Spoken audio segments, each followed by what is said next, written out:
കഴിഞ്ഞ വീഡിയോയിൽ നമ്മൾ ക്രം കോട്ട് ചെയ്ത് മാറ്റി വെച്ചിരുന്ന കേക്കാണ് ഇത്. ഞാൻ ഫൈനൽ കോട്ടും കൂടെ ചെയ്തെടുത്തിട്ടുണ്ട്. നമ്മൾ സൈഡ്സ് ഒന്നും അങ്ങനെ ഡെവലപ്പ് ചെയ്ത് എടുത്തിട്ടില്ല. ആ ഒരു ടെക്സ്ചർ എന്നെ കീപ്പ് ചെയ്തിട്ടുണ്ട്. ഇത് വൈറ്റ് ആൻഡ് മിൻ ഗ്രീൻ കളറിൽ ചെയ്യാനായിരുന്നു പ്ലാൻ. അപ്പൊ ഞാൻ കേക്ക് ഫുൾ വൈറ്റ് ആക്കി എടുത്തിട്ട് അതിൽ മിൻ ഗ്രീൻ കളർ ഫോക്സ് ബോൾസ് ആണ് വെച്ചെടുക്കുന്നത്. ടോപ്പിലും കേക്കിന്റെ സൈഡിലുമായിട്ട് പല സൈസസ് വരുന്ന ഫോക്സ് ബോൾസ് വെച്ച് കൊടുത്തിട്ടുണ്ട്.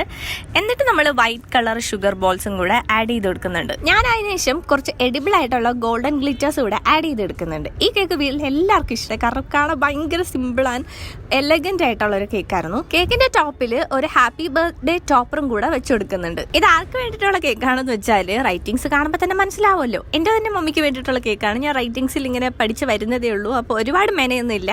അപ്പോൾ അതാണ് ഈ ഒരു സിമ്പിൾ ആൻഡ് ഹംബിൾ ആയിട്ടുള്ള കേക്കിന്റെ വിശേഷം. അപ്പോൾ ഇതാണ് കേക്കിന്റെ ഫൈനൽ ലുക്ക്. എങ്ങനെയുണ്ട്? ഇഷ്ടമെങ്കിൽ ഒന്ന് കമന്റ് ചെയ്തേക്കണേ, ലൈക്കും കൂടെ ചെയ്തേക്കണേ. അപ്പോൾ ഓക്കെ, ബൈ.